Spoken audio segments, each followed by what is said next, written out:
Galera, hoje a gente dá início a nossos sermões fora de série.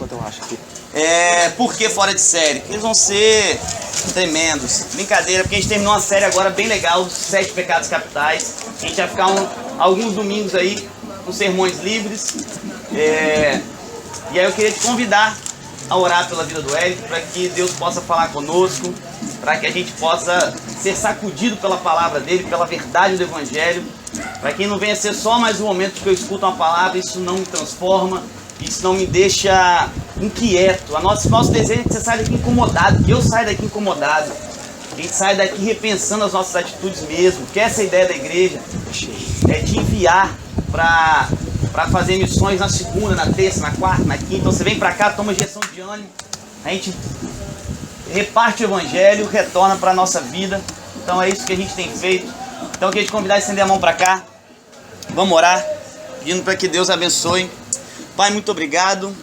Que o Senhor possa abençoar, Deus, a vida do Eric, para que ele possa ser usado pelo Senhor com sabedoria, Pai. Que o Evangelho do Senhor possa ser passado, destrinchado, Deus, colocado a nós de maneira clara, para que possamos acolher com tudo o que temos, que somos, que nosso coração se faça aberto, Deus, para acolher a Tua mensagem, a mensagem de Deus. Nós não queremos que esse momento de palestra, mas é um momento que partilhamos da palavra do Senhor, é um momento da verdade. Então abençoe, o Senhor instrua para que ele seja canal de Deus aqui hoje, no nome de Jesus. Amém. Amém, Jesus. Obrigado, velho. Deu tempo aqui. Gente, boa noite. A paz de Cristo, velho. Olha só, tá rolando um café ali. Você pode tomar aí, viu? Olha só. Eu queria orar também, porque é o seguinte. Eu tô desde ontem com a dor de cabeça diabólica. Aí depois eu fui descobrindo que a dor tava se concentrando do lado de cá. Sabe essas dor que anda? É muito do cão. Ela começa fininha, se tem espessura, textura, tem tudo essas dores. Estou observando elas, ó. Aí ela se concentrou no meu dente aqui, cara. Entendeu? Aí desde ontem eu tava rolando uma noite de caldos aqui. No primeiro caldo que eu tomei, fiz um mix de caldos com abóbora, com caldo verde, com altos caldos. E aí quando eu fui tomar, rapaz, aí o inferno celebrou a minha derrota. Eu não consegui curtir a festa, nem pensei aqui direito. Tem até pedir perdão pro pessoal que eu conversei que outro, eu nem sei o que eu falei. Eu tô falando um monte de loucura. Enfim, a dor não passou, irmãos, graças a Deus.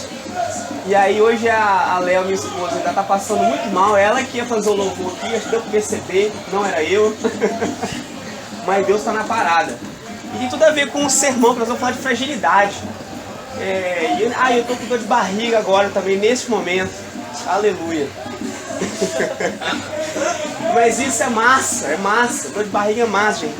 Porque nos lembra da nossa condição frágil. E eu queria falar aqui hoje não só sobre quando a gente fala de fragilidade humana, também a gente pensa logo na fragilidade psicológica dos seres humanos. Eu queria evidenciar, denunciar outras fragilidades, que eu não sei se você já sacou, mas vai rolar. Deus, obrigado. Obrigado, Senhor. Abençoe esses vizinhos maravilhosos. Manda os teus anjos lá. Senhor, manda pra cá também. Tem misericórdia de nós, Pai. E, Senhor, nos faça entender o que o Senhor quer aqui. Louvado seja o teu nome. Amém. Galera, é o seguinte, eu queria começar lendo um texto da Bíblia. Muito massa. No livro de Lucas. Bicho, ó, tem umas bíblias espalhadas por aí. Se você procurar, você acha. Se você também não tiver a fim de ler agora, tudo bem. Você pode procurar depois. Mas eu gostaria que alguém lesse aí pra gente o Evangelho segundo São Lucas, capítulo 24, do versículo 1 pra frente. Não, vou te ajudar. Do 13 pra frente. Lucas 24. Aí, ó, já tá ali, galera. Que isso? Ali. Caraca, bicho. Pra que Bíblia? Pra que Bíblia? Só não dá de aumentar a tela. Não, mas já dá pra ler, eu acho. Dá pra ler, gente? Alguém pode ler pra gente aí, galera? Do 13. Do 13. Essa é a história de Jesus que aparece no caminho de Emaús para 2 discípulos. Saca? Então do 13 em diante. Alguém pode ler aí?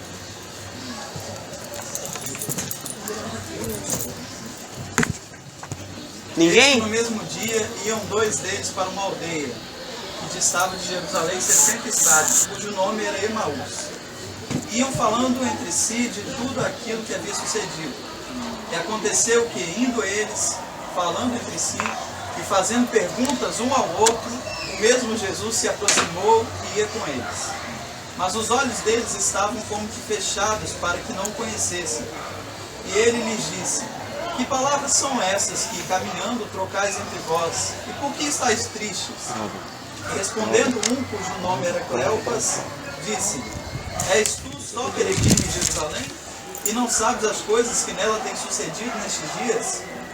E ele lhes perguntou: quais? E eles lhe disseram: as que dizem respeito a Jesus Nazareno, que foi homem profeta, poderoso em obras e palavras diante de Deus e de todo o povo. E como os principais dos sacerdotes e os nossos príncipes o entregaram à condenação de morte e o crucificaram. E nós esperávamos que fosse ele o que remisse Israel. Mas agora, sobre tudo isso, é já o 3º dia desde que essas coisas aconteceram. É verdade que também algumas mulheres entre nós nos maravilharam, as quais de madrugada foram ao sepulcro. E não achando o seu corpo, voltaram dizendo que também tinham visto uma visão de anjos que dizem que ele vive. E alguns dos que estavam conosco foram ao sepulcro e acharam ser assim como as mulheres haviam dito, porém a ele não o viram. E ele lhes disse: ó nécios e tardos de coração, para crer em tudo que os profetas disseram. Porventura não convinha que o Cristo padecesse essas coisas e entrasse na sua glória? E começando com Moisés e por todos os profetas, lhes explicava o que dele achava em todas as escrituras. E chegaram à aldeia para onde iam, e ele fez como que ia para mais longe. Eles o constrangeram, dizendo: fique conosco, porque já é tarde, e já declinou o dia, e entrou para ficar com eles. E aconteceu que, estando com eles à mesa, tomando o pão, o abençoou e o partiu, e lhes deu. Abriram-se então os olhos, e o conheceram, e ele desapareceu dentre eles. E disseram um para o outro: porventura não ardia em nós o nosso coração, quando pelo caminho nos falava, e quando nos abria as Escrituras? E na mesma hora, levantando-se, tornaram para Jerusalém, e acharam congregados os 11 e os que estavam com eles, os quais diziam: ressuscitou verdadeiramente o Senhor, e já apareceu a Simão. E eles lhes contaram o que lhes aconteceram no caminho, e como deles fora conhecido o partir do pão. E falando eles essas coisas, o mesmo Jesus se apresentou no meio deles e lhes disse: paz seja convosco. E eles, espantados e atemorizados, pensavam que viam algum espírito. E ele lhes disse: por que vos perturbais? E por que sobem tais pensamentos aos vossos corações? Vede as minhas mãos e os meus pés, que sou eu mesmo. Apalpai-me e vede, pois o espírito não tem carne nem ossos, como vedes que eu tenho. E dizendo isso, lhes mostrou as mãos e os pés.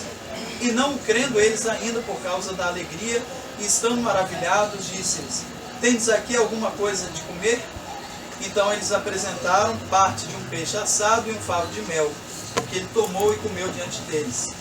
E disse-lhes: são essas as palavras que vos disse estando ainda convosco, que convinha que se cumprisse tudo que de mim estava escrito na lei de Moisés, e nos profetas e nos salmos.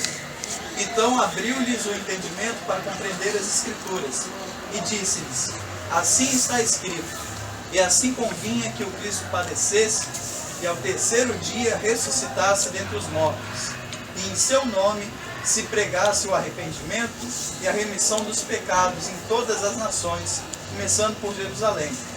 E destas coisas sois vós testemunhas, e eis que sobre vós envio a promessa do meu Pai. Ficai, porém, na cidade de Jerusalém, até que do alto sejais revestidos de poder. E levou-os fora até Betânia, e levantando as suas mãos, os abençoou. E aconteceu que, abençoando-os ele, se apartou deles e foi elevado ao céu. E adorando-o, eles tornaram com grande júbilo para Jerusalém. E estavam sempre no templo, louvando e bendizendo a Deus. Amém. Amém. Glória a Deus, gente. Aleluia. Palavra do Senhor. Olha só. Eu não sei quem viu aí o bannerzinho que o Júlio fez pra gente. O título do sermão de hoje é Chifres na cabeça de cavalo ou selfies da criaturidade, ou ainda paralaxes existenciais. Você. Enfim. Deixa eu pegar o microfone para não gritar aqui, velho. É o seguinte, o que isso tudo diz? Nossa.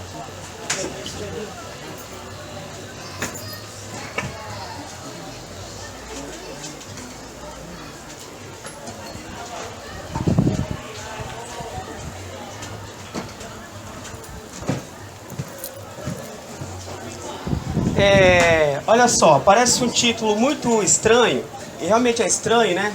Se quiser tirar, ou colocar, é só tirar essas imagens pra não ficar concorrendo comigo aqui, velho. Vou tirar da... Vai falando aí.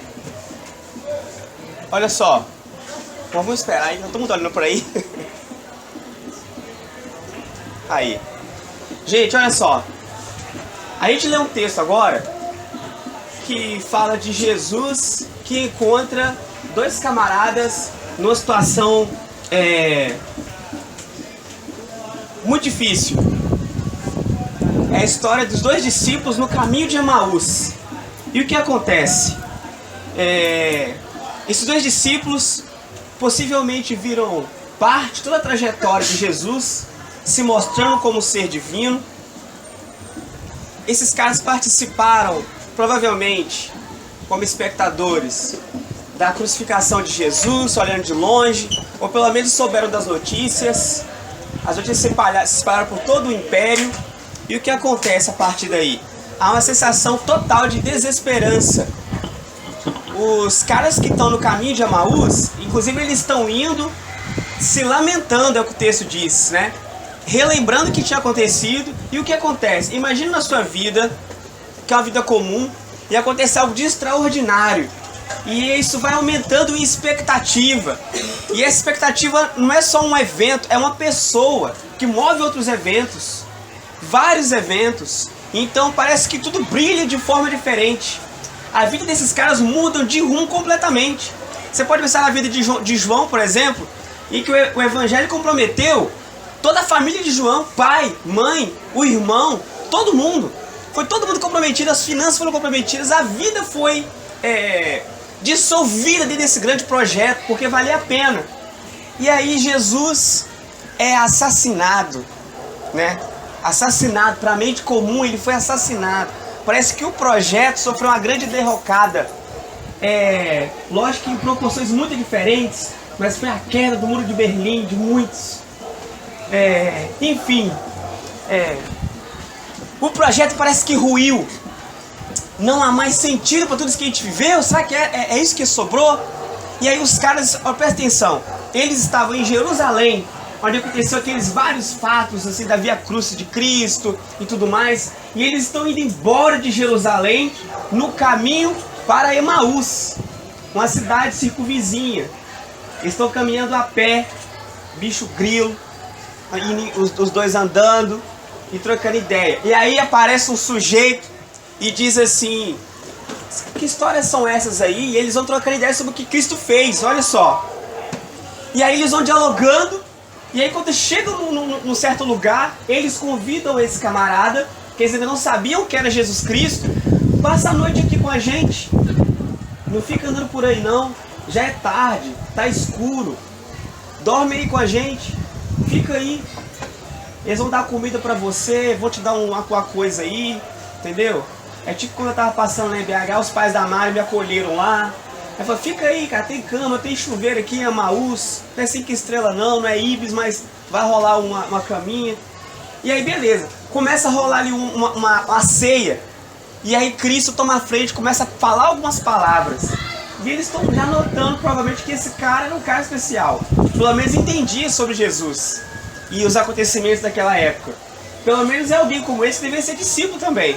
Mas aí, na hora que ele parte o pão, eles reconhecem, é o Cristo.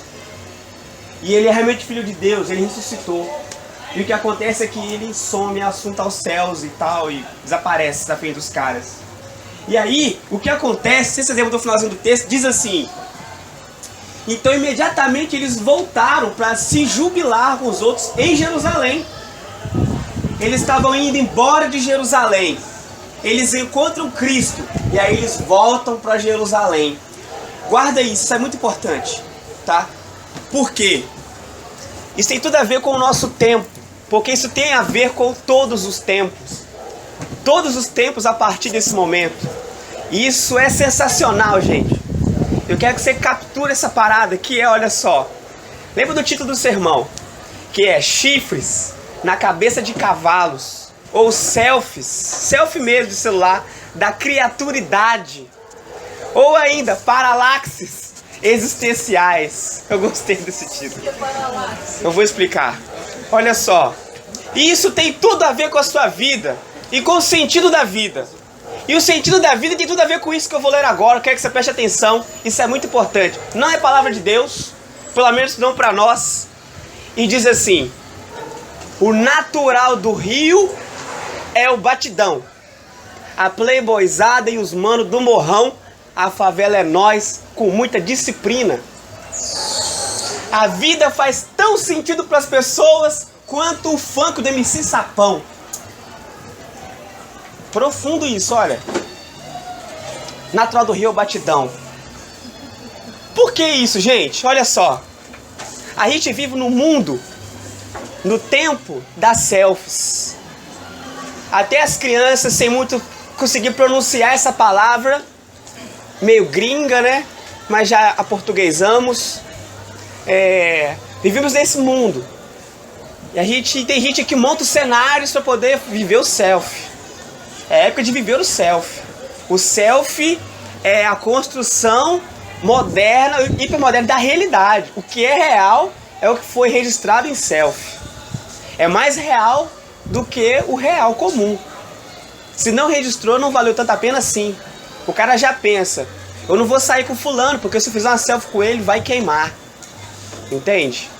Eu não vou naquele lugar porque nem Wi-Fi tem. É praticamente um inferno. O mundo do selfie. E essas fotos, gente, geralmente foto tem vários significados sempre. Mas para as criaturas comuns, aquelas que não ficam investigando o universo da fotografia, se você tem foto em casa, ele não vai filosofar sobre a foto. A foto para essas pessoas tem geralmente o sentido de guardar na memória, registrar um momento, uma lembrança. É por isso que na época, quando a gente era criança, fazia aquela festa, comprava aqueles filmes Kodak e tirava e você só revelava no outro ano seguinte, né? Aí sempre tirava duas, porque vai que ficou boa. Tem gente que ainda faz isso com a máquina digital, não sei porquê. Mas enfim. Aí você registrava pra ter na lembrança. E aí tinha aquele momento chato, você ia na casa do fulano e mostrava aquele monte de albinho. Aí você ficava olhando. Olha isso aqui. Fita de casamento então, misericórdia. Ainda bem que você tá acabando. Essas coisas trabalhadas, a galera tava valor, né, velho? Porque o negócio era trabalhado, hoje o negócio é tão instantâneo, não valoriza tanto. Aí você tem tanto, o cara tira numa festa 5 trilhões de fotos, né? E posta uma, que é o que realmente vale. Mas enfim, as fotos eram pra você, pra esse cidadão comum, nem tanto como obra de arte, era pra guardar uma memória de alguém ou de algum momento. Por que tantas fotos hoje? Não tem nada a ver mais com memória, não tem a ver mais com lembranças.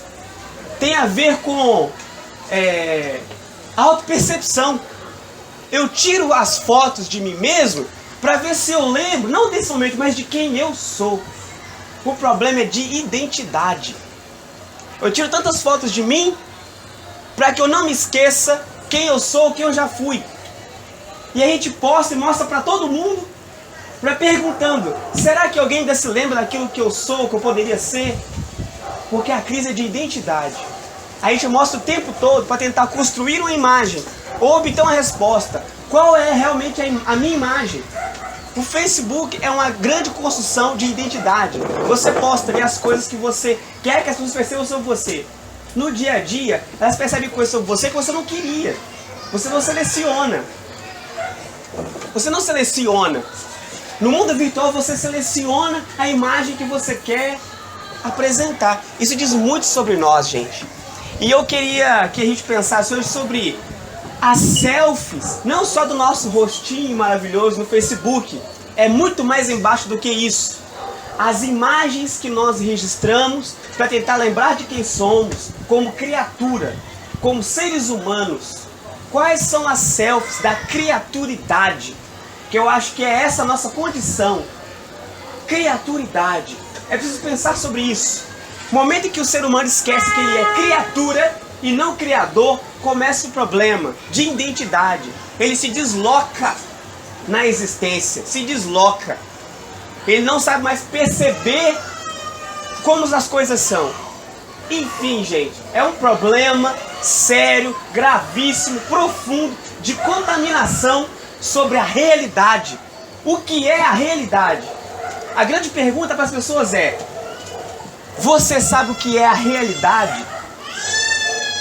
A gente vai ter várias respostas. E alguns vão dizer assim: pra quê? Realidade pra quem? De quê? Como? E isso é paralaxe.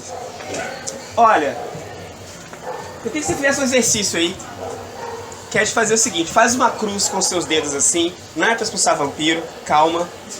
E você vai fixar assim na sua frente e tentar ver algum ponto aqui, tipo esse tio aqui, e coloca assim, ó, tá? Bem próximo a você. E aí você vai tampar esse ponto aqui com as interseções dos seus dedos, tá?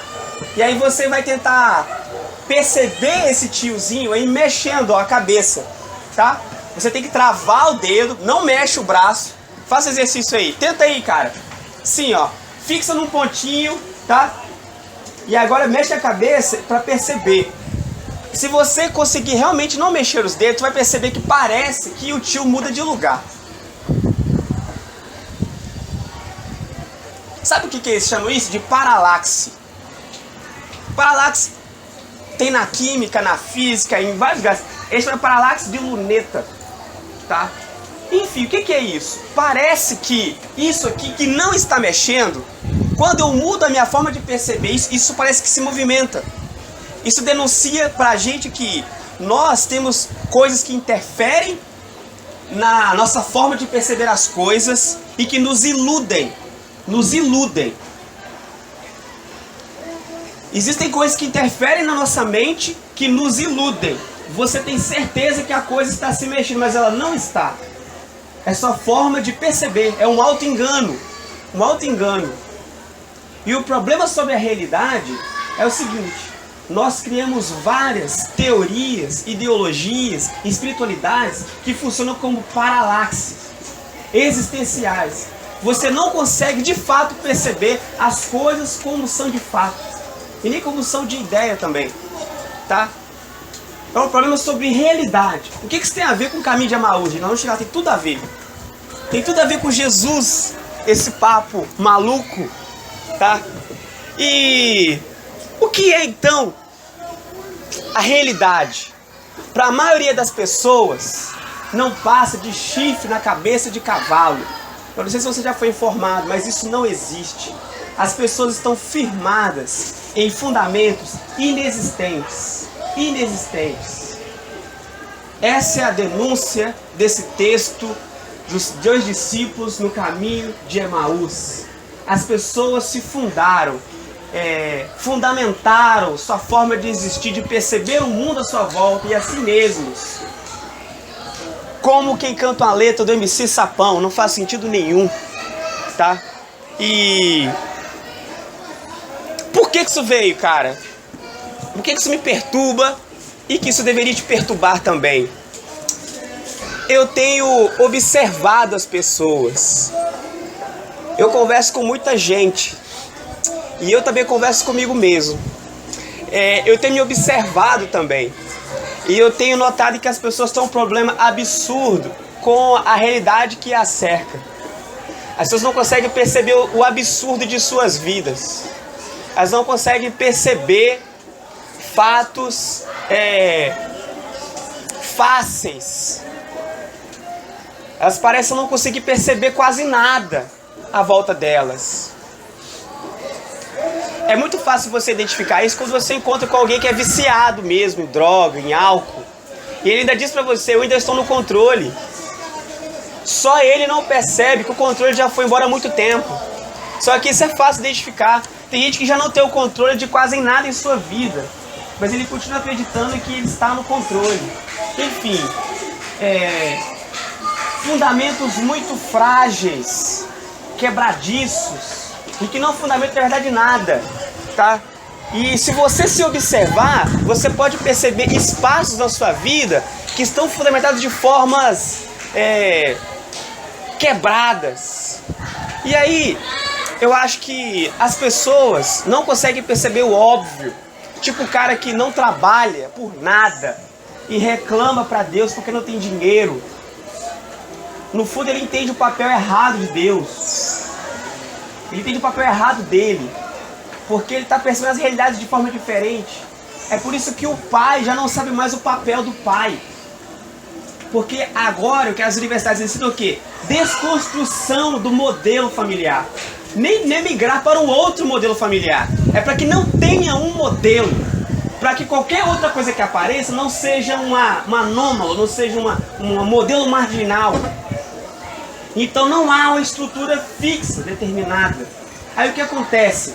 Nós chegamos hoje e aí tem um monte de pai e mãe e filho que não sabe o que isso significa. Não sabe o seu lugar. Não sabe o seu lugar. A confusão dos papéis. E começa quando o ser não percebe o lugar da criatura. Sendo esse o lugar da criatura, quanto mais o lugar do homem, o lugar da mulher, o lugar do filho, o lugar de mais nada. O lugar da lei, o lugar da liberdade.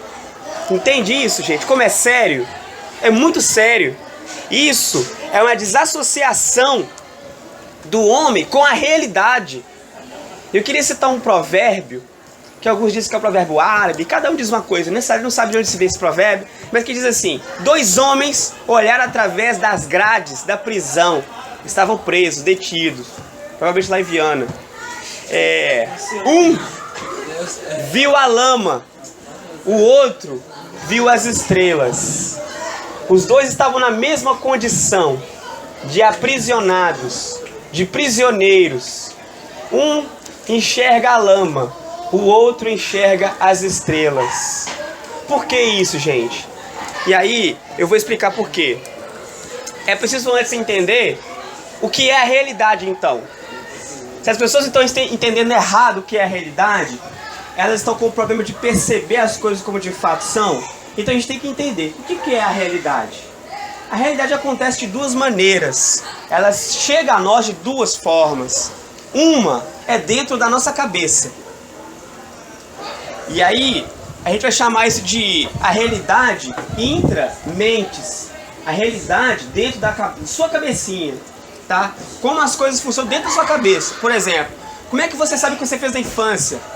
Sabe o que foi real na sua infância ou não? Pelas suas memórias. Então o passado se manifesta na sua realidade como memória, tá?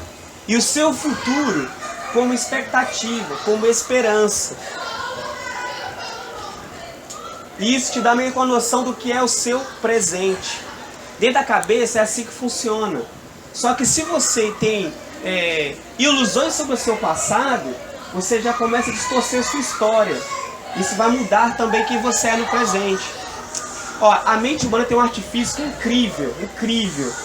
Tem gente que tem traumas absurdos na infância. O que a mente faz? Ela apaga. Ela dissolve essas lembranças e aí tenta afirmar outras que foram super positivas. Ou ela mesmo cria laços entre esses espaços de lembranças para que você sinta em paz. Sabe por quê? O ser humano ele tem uma necessidade de compreensão de si mesmo, da sua história, para que ele possa montar a sua realidade. Perceber o que é realidade. A segunda maneira de perceber a realidade é a realidade fora da minha cabeça. a realidade fora da minha cabeça, ou seja, extra-mentes. E como é que isso acontece? Eu tento compreender como funciona a natureza, ou seja, como a natureza é de fato. Outra coisa, a matéria, toda a matéria, tá? E o mundo fatídico, ou seja, os fatos do cotidiano, as coisas como realmente são. Por exemplo, você sabe que a nossa história do povo brasileiro, ela é cheia de controvérsias. As pessoas nos contam histórias sobre o nosso país que nem sempre é o que de fato aconteceu. Porque contar uma história não é uma tarefa fácil. O trabalho do historiador não é uma tarefa fácil. Sabe por quê? Porque você sempre conta a história a partir de um lugar. Não é possível contar a história a partir de um lugar nenhum. Então você acaba apresentando o que você percebeu daquela realidade histórica. Entende isso? Gente, isso é muito importante. Parece algo assim meio nada a ver, mas você vai perceber como isso mexe na sua relação com Deus. Isso mexe na sua relação com você mesmo. E é você mesmo que relaciona com Deus. Se você não sabe quem é você precisa encontrar urgentemente Deus. As pessoas perdidas são as que primeiro precisam encontrar Deus. E esse texto nos aponta um norte. Um norte. Para que as pessoas possam perceber o caminho. Porque Deus vai operar na sua vida, no seu papel como ser humano, você como universitário, como estudante, como profissional, na realidade. Porque, olha só, eu quero denunciar que as pessoas estão buscando na religião e na espiritualidade uma forma de fugir da realidade. E isso é um crime espiritual, porque a espiritualidade não serve para isso. A espiritualidade é parte da minha realidade e ela clareia o que é o meu universo. Enfim, nós temos duas maneiras de perceber a realidade. Uma fora da minha cabeça ou dentro da minha cabeça. Agora, o mais importante você precisa saber. Tanto o que está fora da minha cabeça quanto o que está dentro da minha cabeça, eu só percebo com a minha cabeça. Como eu sei o que está fora da minha cabeça? Através dos meus olhos, dos meus sentidos, do tato, do cheiro. É assim que eu percebo toda a minha volta. Só sei que a Juliana está ali porque eu acabei de olhar. Ou pelo perfume que esse vento está trazendo. Ou se for lá encostar nela. Só pelos sentidos. Mas nossos sentidos não são bons capturadores da realidade. A gente já fez o teste aí do paralaxe, da visão. Enfim, ter certeza das coisas não garante que você sabe realmente das coisas. Por exemplo, uma vez eu fiz uma prova de matemática. E matemática é assim, você acerta ou você erra. Né? Nas outras provas, em ciências sociais, você ainda pode dar um migué. Mas em matemática não. Ou você sabe ou você não sabe. A resposta da questão é 9. Não adianta pôr 10 e colocar um texto, né? Ah, Deus me revelou que era assim. Não adianta colocar lá. Olha por outro ângulo. Não, é 9 é 9. Entendeu? Seu causeiro. E o que acontece? Quando você faz a prova de matemática, às vezes você tem a sensação que acertou tudo. Cara, eu consegui concluir todas as questões e eu acho que eu acertei tudo. Você tem essa sensação que você... Você tem a certeza. Mas quando vem a nota da prova, aí cai a certeza. Você fala assim, a certeza realmente não é garantia da verdade. A certeza, guarda isso, gente, olha. A certeza não é garantia da verdade. As pessoas estão super certas sobre mentiras cavalais. As pessoas estão cheias de certeza sobre mentiras mal fundadas, como chifres na cabeça de cavalo. É o que acontece com as pessoas, tá? Agora, o porquê disso tudo? E agora sim, eu acho que isso tudo serviu de pano de fundo pra gente chegar nesse momento agora. Nesse momento que é o momento de compreender de fato o que esse texto diz. Por que isso tudo? Saber o que é realidade, como isso funciona dentro e fora da cabeça, como é que isso funciona? A realidade para nós é sentido. É o significado das coisas que importam. o significado. Presta atenção nisso, cara. Isso tem tudo a ver com as suas amizades. Isso tem tudo a ver com o que você faz no seu quarto, no seu banheiro, com as suas orações, como você trata os seus pais. Tem tudo a ver com o que você vai fazer amanhã o dia inteiro. Não é um conteúdo avulso na sua cabeça isso. Preste muita atenção, muita atenção. Faça o mínimo de esforço para compreender o que a gente está pensando junto aqui. O mundo é um universo de sentido. De sentido.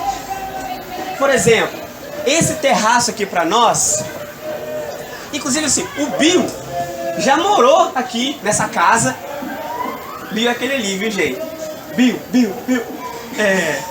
O Bill já morou aqui. Eu tenho certeza que esse espaço significava pro Bill uma coisa, agora é outra.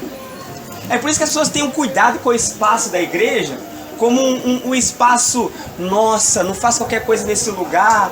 Tem gente assim, não entra sem camisa. Aqui não acontece muito isso não, né? Mas só já meio sem respeito mesmo. Mas não tem que estar sem camisa, né? Quando chega alguém, não cheira cola aqui dentro não, que aqui é igreja. Coisa do tipo, né? Mas enfim, esse espaço é só um terraço.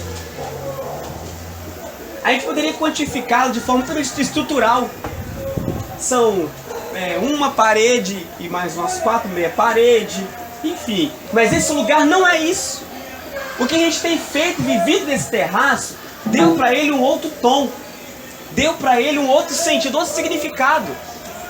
Sabe, tem gente que perde um parente numa casa e tenta mudar da casa? A casa não é culpada de nada. Mas a casa, ela tem uma carga simbólica pra gente. É por isso que tem gente que muda de país e não se adapta. Às vezes ganha o mesmo tanto, até mais. Faz outros amigos, mas não são os mesmos. A carga que a nossa história traz pra gente é uma carga simbólica. E o ser humano, ele movimenta pelo mundo e dentro da realidade através de significado. O que importa, gente, de fato, não é o que as coisas são de fato, mas o que de fato isso representa pra gente, dentro da gente, o que isso faz e opera na nossa cabeça. Como eu encaro as coisas. Entende? Olha, vou dizer algo muito sério. O que o cristianismo quer não é restaurar um modelo padrão de família para criar um fato familiar padrão reproduzível. Não é isso. O que o cristianismo quer é salvaguardar o significado real de uma família. É disso que a gente está falando, doido. Quando você foge disso, não passa de chifre na cabeça de cavalo. Quando você tenta tirar a criaturidade confusa sobre si mesmo, tenta tirar um self, o que acontece é um tremendo paralaxe, porque ela não consegue se auto-perceber o que é de fato. É sempre confusão. O ser humano, longe dos significados corretos da vida, é uma tremenda emaranhado de confusão. Espinhoso é viver assim. Cara, é sobre sentido. O cristianismo é um caminho de sentido. É mais do que ter certeza sobre alguma coisa. Olha, eu queria contar algo pra você, cara. Pensa, tem gente que tá há anos no cristianismo e não entendeu patativa de nada sobre o que a gente está fazendo aqui dentro da fé cristã. Tem um cara lá, depressivo, mal, com tretas na vida, com o patrão, sei lá, com o vizinho, tá mal. Perdeu alguém, enfim, sei lá, mataram o filho do cara. Aí ele tá lá angustiado, amargurado. E aí a vida parece ter menos sabor pra ele. Aí se oferece o quê? Pô, você não vai na igreja? A igreja é um lugar que costuma dar sentido para as pessoas. É mais um das bolsas de significado que você pode acessar. Entende isso? Olha só. Eu sei que vai ficar espinhoso, mas tenta perceber isso. O cristianismo não é mais um sentido na prateleira dos significados desse mercado contemporâneo. Não é. O cristianismo não disputa significado com mais nenhum outro núcleo de sentido. Presta atenção nisso, cara. E eu queria tentar desenhar na sua cabeça o tamanho da confusão.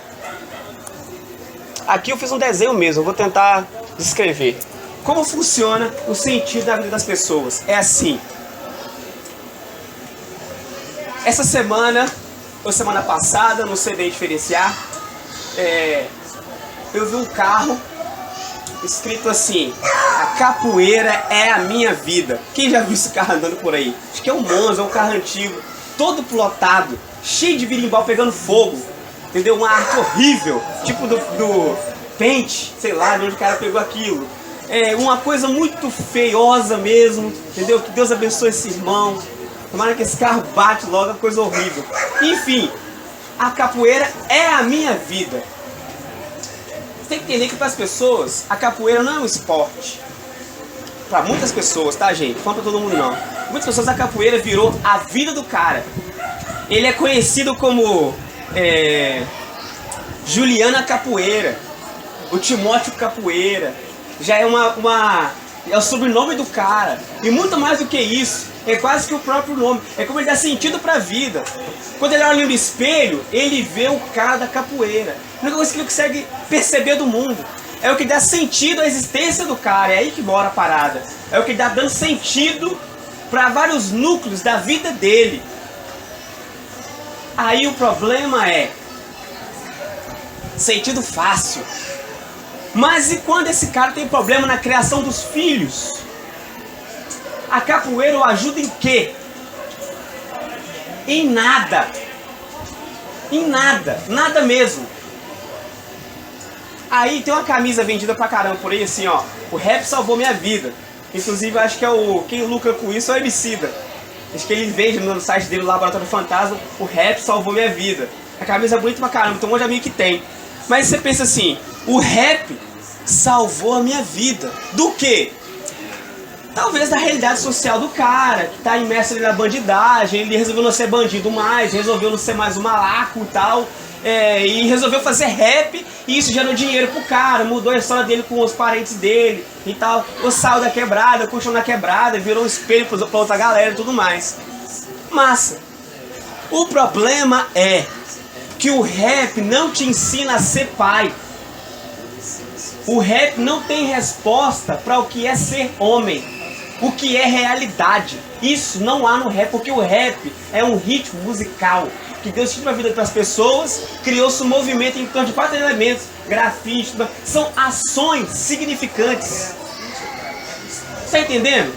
É insuficiente para ter sentido para uma vida inteira. Não é possível. Ou o cara vira um metaleiro, né? Ou qualquer outra coisa que ele quiser. A minha vida é isso.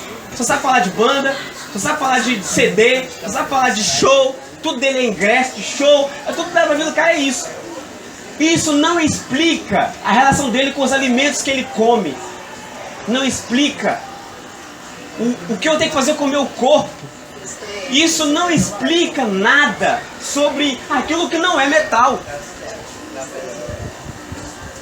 Qual é o jeito metal de comer pão? Tem gente que ainda cria essas coisas por aí. Vai criar, né? Não, acho que é... Enfim, gente, as pessoas não percebem o ridículo de pegar algo que é insignificante e expandir isso para a vida toda. Agora olha só como é que isso funciona. O cara, ele percebe que isso não significa tudo. Aí o que ele faz? Ele arruma vários núcleos de sentido. Presta atenção nisso, velho. Ei, irmão, olha só. Como é que isso funciona? Imagina que o cara no trabalho, ele é o empresário de sucesso, o empreendedor capitalista, e a linguagem do trabalho é lucrar. Lucrar. E ele só respeita o funcionário se isso der mais lucro. O objetivo dele é lucrar. Isso é um jeito de significar a vida, é um jeito economicista de significar a vida. Tem outras formas economicistas também. o socialista, o marxista, também é economicismo na vida. Tudo ele enxerga por essa lente. Mas quando ele chega em casa, isso não explica a relação familiar. Não explica.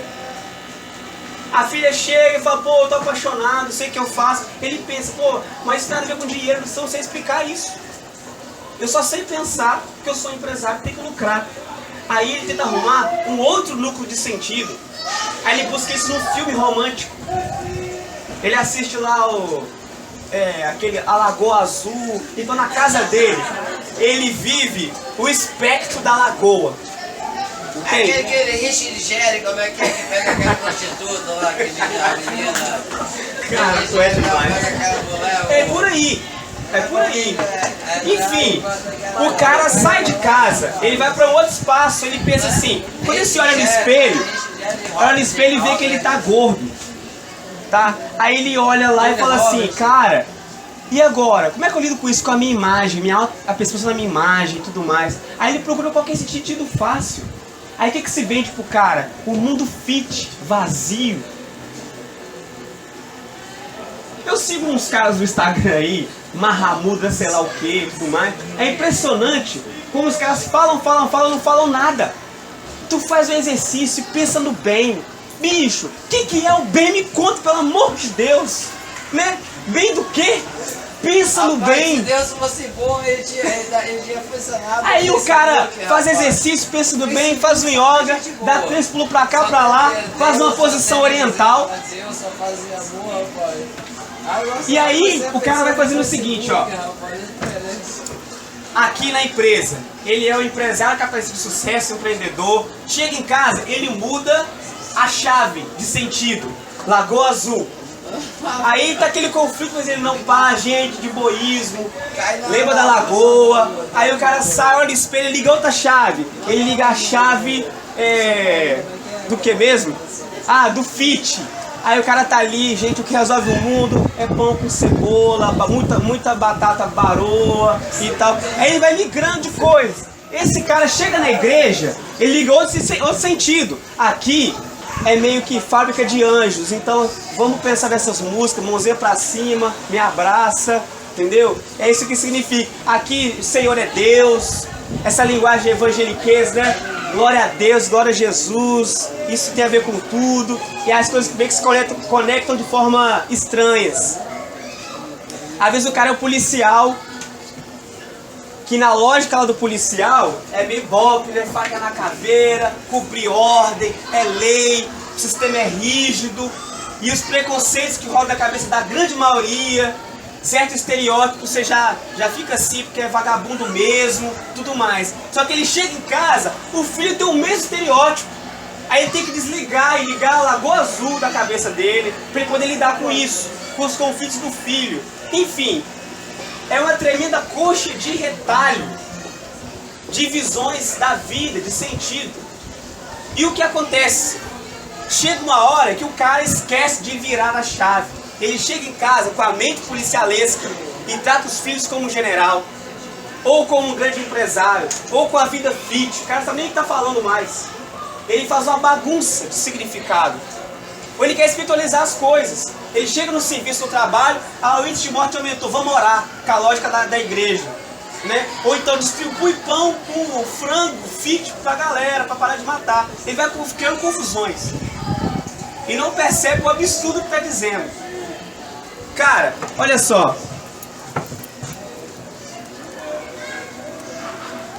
A busca de sentido das pessoas fora do lugar, fora de Deus, criou uma coxa de retalho com panos que não se conectam. Patchwork, é verdade. Acertou agora. Um patchwork mental. São vários sentidos com panos que não se conectam. E aí, o que isso cria? Uma crise profunda. Gente, quer dizer pra você o seguinte, cara. Eu não sei se você já percebeu. Talvez na sua vida, a bagunça mental que é a bagunça. Olha só, existem as religiões monoteístas, elas têm um outro jeito de ver as coisas. E eu vou falar aqui particularmente do cristianismo, que é o que a gente acredita que é a verdade da salvação. O cristianismo é um grande sentido para todas as áreas da vida de forma harmônica. É assim que se deve ser encarada a fé cristã. A fé cristã... Está ligado? A fé cristã, ela é uma chave hermenêutica para todas as coisas. Não é algo que você faz num terraço no domingo. A fé cristã não tem a ver com eu ir para a igreja. Tem a ver com como eu percebo o que os seres humanos são. O sentido real das coisas. E nessa coxa de retalho, que é a mente pagã, confusa, secularizada, tem um monte de coisa que fica como anomalia. Ou seja, não cabe dentro desse universo de sentido. É por isso que alguns falam assim, o casamento para mim não faz mais sentido nenhum. Ser um amigo fiel não tem propósito nenhum para mim mais. Pensar em transformar a sociedade não tem mais porquê. São lugares da vida importantes e que os sentidos fáceis que ele encontrou, bagunçados, não devem significado. Com certeza, com capoeira, não se faz uma leitura sociológica da sociedade. Com certeza não. Não é porque você ouve a batida de 4x1, que forma um rap, que você vai entender o sentido da existência humana. Não é psicologizando tudo. Não é porque você leu 4 livros do Freud que você entendeu a vida. Tudo é o pai. Ou o cara quer matar a mãe, enfim. Édipo, ele aplica em tudo, né? A Dilma, ih, é problema com o pai essa crise aí. Isso é batida, rapaz. Tá entendendo? Isso é uma esquizofrenia de sentido. E as pessoas sofrem por puro ato de fruição de pagã. E o pior, o cara está na igreja todo domingo ouvindo a palavra de Deus, não consegue perceber que o que Deus quer dele é pegar para ele toda a vida, não partes dela. O cara não consegue perceber que o namoro dele segue uma lógica pagã. Ele nunca se perguntou o que Deus quer com o meu namoro. Ele nunca se perguntou. É um pagão. Ele só é cristão durante 2 horas no domingo. Ele nunca se perguntou que Deus tem a ver com o dinheiro dele.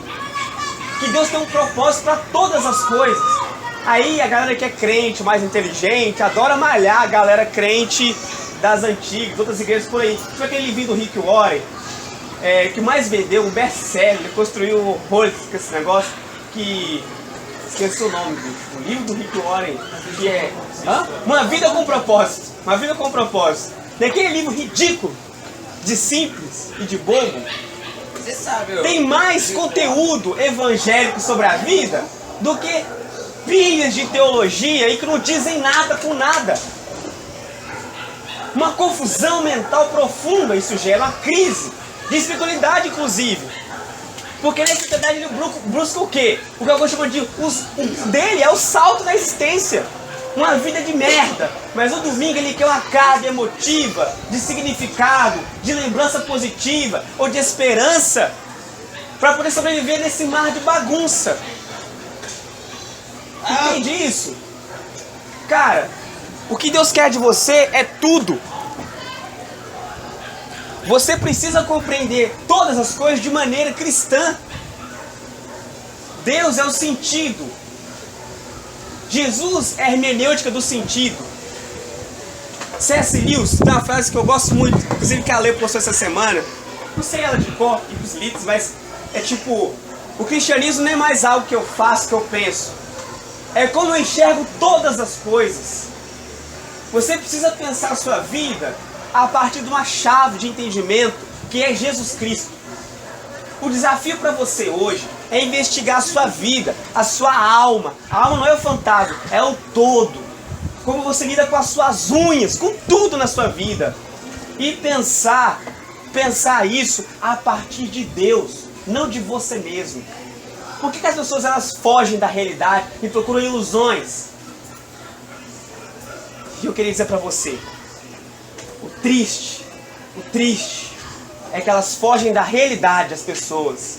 Porque é na realidade mesmo, a partir de Jesus, elas são apenas criaturas, elas não são deuses. O grande problema do homem, o tempo todo, é que ele queria reinar sobre si, sobre as áreas da sua vida, governar-se e governar tudo à sua volta. E ele faz esquemas complexos, seja através das suas tristezas. Se aproxima de alguém dele, ele já deprime. Ah, eu sou esse aqui caído, ferido, amargurado. Para ter mais atenção, para ver se alguém se curva para ajudá-lo. Adora se apegar às suas feridas. Tô todo marcado, gente, sanguentado, me ajudem. Para ver se todos o observam. Formas de querer reinar, de deificar sobre os outros. Ele não quer passar a ter a chance de não ser percebido, louvado, nem que seja de forma inversa. É isso que acontece com as pessoas. Ou ele quer ser o melhor. O melhor. Quero ser referência. Que papo medíocre é esse? Quero ser referência na minha área. Quero sobrepor sobre os demais. Reinar. E busca sentido fácil para isso. E não percebe o ridículo de que se tornou as suas vidas. Vidas deslocadas existencialmente. Não faz sentido. Eu tenho dito pro Pedro aqui. As pessoas elas lutam para desgraçar suas histórias. Aí chega assim, ai, mas eu tô muito triste. Fica assim, ainda bem que você tá triste. Tu merece mesmo. Tu merecia estar pior. Ai, rapaz, a minha amizade chegou num nível que eu acho que não tem mais restauração. Cara, ainda bem, porque se tivesse eu ia ficar com raiva. Tu fez tudo pra isso acontecer. Minha vida tá uma bagunça. Tu não foi à toa, não. Tu lutou por bagunçar essa merda a vida inteira. Porque não pensa a partir de uma lógica de Deus. Não gasta tempo para entender as coisas a partir de Deus. E compra qualquer história. O indivíduo me entra na universidade, parece que nunca ouviu a palavra Jesus. Nunca ouviu a palavra Jesus. Qualquer professor meia boca fala 2, 3 coisas, o cara já acredita. Qualquer outro núcleo de significado, ele acredita. Acredita muito fácil. Parece que nunca ouviu falar dessa verdade, que significa o todo da vida. E aí, mais uma vez, vou repetir isso aqui.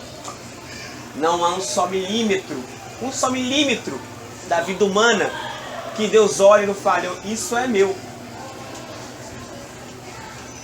Eu já disse isso, eu sei 1 milhão de vezes. Né? Mas é isso, gente. As pessoas elas só enxergam, sabe uma coisa? Chifres em cabeça de cavalo, coisas que não existem. É por isso que eu não as escuto mais. As escuto como criatura. Eu ouço todas essas angústias e falo, que pena. Ela não entendeu ainda o tamanho da cruz de Cristo. Aí a gente tem que se compadecer e mostrar o caminho. Esse é o único caminho para uma vida autêntica. Essa é a palavra, vida autêntica. Porque qualquer outro núcleo de significado vai te dar uma vida assim, mais ou menos, em que você fica nessa mudação de chave o tempo todo. Agora eu sou fit, agora eu sou do rap, agora eu sou da capoeira, sou não sei o que, um monte de coisa. E essa bagunça, até você sucumbir. Eu queria te convidar, meu, a esquadrinhar a sua mente, a sua alma e perceber aonde Cristo ainda não governa. E o que você ainda não entendeu a partir de Deus. Quando tu olhar para a sociedade e tentar entender as coisas, pense isso a partir de Deus. O que Deus quer com esse monte de gente, afinal de contas? Quando quiser pensar meio ambiente, em vez de ler um artigo fácil sobre baleias do Greenpeace, pense o que Deus quis quando criou a bonita da baleia. O que Deus quis com isso? Esse sentido dessas coisas, esses sentidos fáceis, não explica o porquê das pedras. Por que diabos existe uma pedra? Por que diabos existe um peixe prego lá no fundo do oceano, a não sei quantos 1000 pés para baixo, e que é uma coisa horrível, que eu não enxergo, que não tem cor? Pra que isso? Não faz sentido nenhum. Qualquer sentido fora de Cristo vai ser o sentido que tem um monte de coisa inexplicada. E olha, em Cristo, as novas criaturas compreendem até os mistérios no seu lugar. Ele dorme em paz, apesar dos conflitos. Apesar da crise, ele não se sente desamparado. A vida com Deus não é um núcleozinho de sentido. é o sentido total de todas as coisas da vida. Isso te livra de uma angústia profunda, te livra. Eu vou te dizer uma parada, mesmo com dor de barriga, com dor de dente, com a esposa doente, aqui cansado, eu estou feliz demais por saber que não há crise existencial para mim mais. Não há. Não há. Porque eu sei exatamente onde estou, para onde vou e o que eu estou fazendo. Eu sei muito bem porque eu estou casado, porque eu vou ter filhos no ano que vem, porque eu gasto meu dinheiro nessa merda. Tá gravado! É por isso que seus irmãos mentem. Tudo faz sentido, cara. Sabe aquele dia que parece que assim... Eu não falei que sabe aquele dia que tudo tá uma merda? E mas você sabe o porquê das coisas. Você não se sente perdido por aí como uma barata tonta. Deixa Cristo entrar na sua vida. Não deixa virar só um verbete de uma religião vazia na sua mente, não. Não deixa a religião virar só mais um filme da Lagoa Azul na sua história. Algo que te empolga de vez em quando. Como a cena hardcore. Será que vai levantar? Você vai subir? Você vai ter mais banda? Se não vai? Pelo amor de Deus, meu colega. Entende, cara? Gente, é isso. Como você faz então para acessar a realidade? É muito simples. E essa é a grande e maravilhosa notícia. Tu precisa ler mais a Bíblia. Aí tipo assim, cara, então quer dizer que você vai resolver todos os meus problemas? Grande parte. Ou pelo menos tu vai entender os teus problemas. Porque eles pujam na sua frente. A gente tem 66 livros para ler e para entender mais sobre Deus. Quer saber quem você é? Busque saber quem é Deus. Quer saber da sua história? Procure saber da história de Cristo. É isso que importa. E é por isso que eu acredito, velho. Acredito mesmo, como eu estou vendo vocês. E não é força retórica. A minha mente é muito inquieta. Isso dói minha cabeça. O Pedro sabe disso. Isso me deixa mal. Eu acredito piamente que o céu, que o paraíso, o fim de todas as coisas, o cume da nossa história, o cume das almas, a montanha da vida, o topo lá, onde você vai ficar andando, o final pleno, a plenitude, é estar imerso em toda a realidade de Deus. É entrar, mergulhar na parada, sabe? Quando você vai lá e pula lá e mergulha totalmente, como numa piscina, não tem como estar no fundo da piscina e estar com a parte seca do corpo. É isso, não há possibilidade. Dentro da realidade de Deus, você está imerso na perfeição. E o que isso acontece? Tudo que há para saber, você saberá. Tudo, tudo. O que há para saber é que há um ser perfeito, governando todas as coisas. Então nossas mentes se aquietarão. Não haverá mais questões. Na plenitude do conhecimento, não há espaço para perguntas mais. A alma vai cessar de inquietações. Nós vamos descansar de forma plena. É isso, cara, que Deus tem para nós. As pessoas estão morrendo aí dentro. Elas não têm ideia do que é a vida. Elas olham para si mesmas e não vê nada. E tiram o dia inteiro a fim de tentar lembrar-se do que é. Não vão conseguir. Vão se entupir de remédio, de terapia barata, de sentidos fáceis e baratos. Não vão encontrar nada lá. Nada lá. Jamais vão encontrar. Vão se autodestruir. Vão ter uma vida de merda mesmo. E merecem essa vida de merda.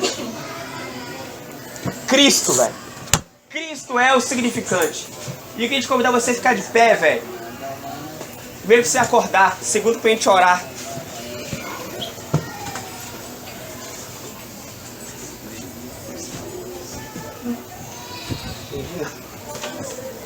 Pode falar, ó. Tá. Nem sei. Eu queria orar por você, velho. Eu queria que você orasse e pensasse assim, essa ladainha toda sobre como funciona a realidade, o que é o sentido das coisas. O sentido das coisas é Cristo. Lá em João, a Bíblia diz que Jesus é a luz dos homens. É a luz que gera a vida. Dele vem a vida. A vida foi feita por Ele, mantida por Ele. Você quer entender a vida? Olha para Jesus. Não sei se você sabe, mas a luz é a possibilidade Jesus já pagou de dar tudo que forma tinha às pra morrer na coisas. cruz. Você só me enxerga aqui agora porque os teus olhos se abriram e percebeu as nuances da luz na minha pele, na minha roupa. A luz é a única possibilidade de enxergar qualquer coisa. A Bíblia diz que Jesus se tornou a luz dos homens. Ou seja, a única forma de perceber as coisas como são de fato é em Jesus Cristo. E você precisa entender todas as coisas a partir de Jesus Cristo. E o que você entregasse hoje, cara? Não só o seu coração a Jesus. Que você entregasse a sua mente a Deus. Senhor, me ajuda a pensar com as tuas categorias. Me ajuda a entender tudo a partir do Senhor. Eu quero entender as coisas a partir de ti, Deus. Peça a Deus, cara. E eu gosto muito da ideia de clamor. E o clamor não é uma simples troca de ideia. É desespero mesmo. É gritos de desespero. Então você grita, clama. Está desesperado querendo socorro. Se tu percebeu o tamanho da roubada que você entrou, quando saiu qualquer milímetro fora de Deus, tu clamaria: Senhor, me ajuda. A vida vai ter sentido. Vai continuar tendo dores, mas as dores vão estar no seu lugar. Você vai saber por que sofrer. É de rocha, velho. É verdade. Isso acontece. Eu queria que você orasse, velho. Para que Cristo entrasse no todo da sua vida. Deus quer alguma coisa com tudo que criou. Tu só vai descobrir isso em Deus mesmo. Não olhando para si mesmo. Eu queria que você orasse, velho. Falasse com Deus. Que você clamasse a Jesus, velho. Deus Pai Todo-Poderoso,